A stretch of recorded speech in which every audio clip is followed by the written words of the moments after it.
Hare Krishna. At one time, many kings across the globe, they became greedy to expand their kingdoms. And they were extremely proud. They fought with the neighborhood kingdoms very vehemently. Taking advantage of their quarrels, one Jarasandha captured both the kings who were quarreling. And like that, he accumulated many kings, something like 20,700 people, kings across the globe, and arrested them all in the Magadha kingdom and put them in the jail. And he had some cruel plan of finishing them all in some Narabali or something like that. So these kings, they were not given proper food or water or clothing. They were treated with utmost neglect. So for several years they lived in the jail, and their bodies had become very emaciated. Their clothes had become blackish, and they had lost their luster. And they thought that our whole life is going to go in the jail, and one day we will die in the same manner. At that time, they wrote a petition to Lord Krishna for deliverance from the jail. So, one of the following days, Lord Krishna appeared and the jail door opened. That is the time when Lord Krishna had come with Arjuna and Bhima to finish Jarasandha. So, when the jail door opened, they saw the beautiful darshan of Lord Krishna. Just like when the altar opens, you see darshan of Radha Madhav. Like that. So they were amazed because they had heard about Krishna, how he looks like. He has a bluish complexion, and he has a beautiful mukut and kundal. Krishna had appeared in a Vasudeva form, in a 400 form. So, at that time the kings offered a series of prayers, and they are very meaningful and very deep prayers. One of the prayers they are saying, "My dear Lord, we are not envious of Na Anasuyamo," like that they are saying, we are not envious of Jarasandha because he captured us and he arrested us and he made us suffer without food or water properly. We are not envying him because it is only because of that fellow we are getting your darshan. So they are saying that because he captured us and smashed us by putting us in the jail and giving a paltry amount of comforts and facilities, we have become totally humbled. We have become emaciated. We have lost our pride. On one hand, we have lost our pride and strength in the body. On the other hand, we got your darshan now. In this way, Jarasandha became instrumental in removing our pride and bestowing darshan of you. So we are only grateful to them, they said. And now that we have seen your darshan in our life, our lives are perfect and we have no other expectation. We will finish the rest of our lives remembering you and we will leave our body. But then Krishna brought all of them out of the jail and arranged for servants to bathe them in oils and massage their bodies and put on very nice clothes, dresses and ornaments, mukut, kundal, everything, made them proper kings. And he told them, don't think your life is finished. Your life is going to start from now. Real life. Go back to your kingdoms and rule your citizens ideally according to the path of dharma. Perfect your lives and go back to Godhead. And the kings were in tears.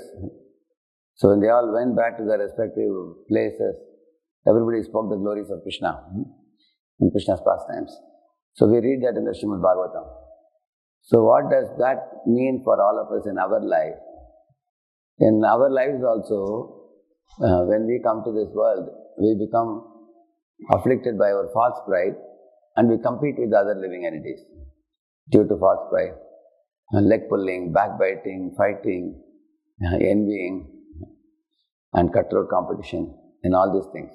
So the living entities actually smash each other and weaken each other and try to climb on the head of each other. And by doing this, one becomes more and more entangled in material energy. One becomes trapped by Maya more and more and submerged in the ocean of samsara. And then they become forgetful of God. The only good thing that the kings did was to write a petition to Krishna. So similarly, our petition is the chanting of the holy name. Hare Krishna, Krishna Krishna, Hare Hare, Hare Ram, Ram Ram, Hare Hare. So this chanting of the holy name is actually like a petition writing to Krishna. Like Rukmini wrote a petition to Krishna. The kings wrote a petition to Krishna. Similarly, instead of writing, we are calling out. So the calling of the holy name is an invitation to the Lord to enter our lives. So those who invite Krishna, Krishna becomes visible to their eyes. Like the Dwarkavasis wanted to see Krishna, so Krishna appeared there at the entrance of Dwaraka, and Dwarkavasis could welcome him.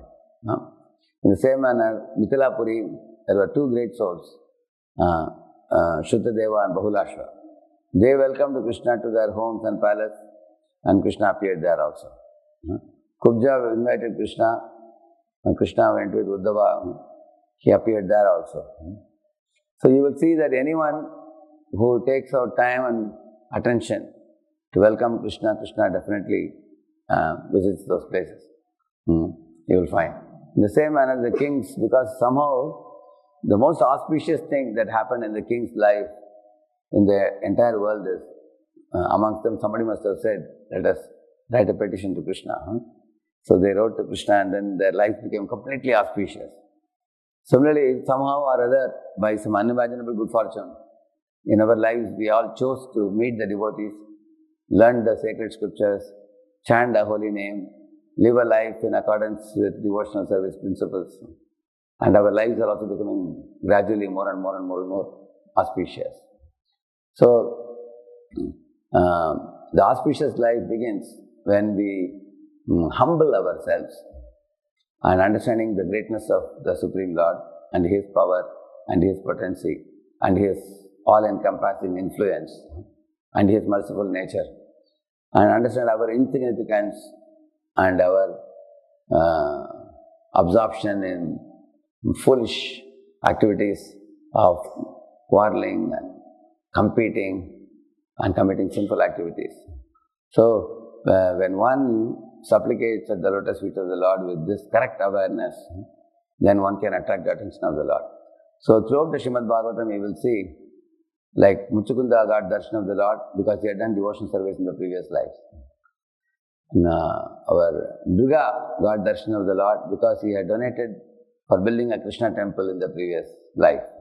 Although he had become a lizard in the next life, still Krishna touched his body with his lotus feet and delivered him because he had donated he served Krishna in the previous life. Similarly, Vidyadhara, he was the form of a snake who had swallowed Nanda Baba. But in the previous life as a Vidyadhara, he had become proud, and one of the rishis, Ashtavakra, one rishi had told him that he will be delivered by Krishna. So in this way, somebody got a blessing of a rishi to be delivered by Krishna, like Narada blessed Nalakuvar, Manigrave, to be delivered by Krishna. Similarly, Vidyadhara was blessed to be delivered by Krishna. So either it is the benediction of a devotee of the Lord who blessed these people to get darshan of Krishna, so they got Krishna's darshan. Or they rendered devotional service steadily for a period of time, and then Krishna remembered them and later on gave darshan, like Muchukunda. You see like that. Or somebody puts a petition to Krishna, calling Krishna. Draupadi called Krishna, Gajendra called Krishna, Ajamila called the Lord. Or here, these kings called out the Lord. So then definitely Krishna took their call seriously, and then he appeared. Otherwise, you will see 99.9% of the living entities, they are all preoccupied with their own business.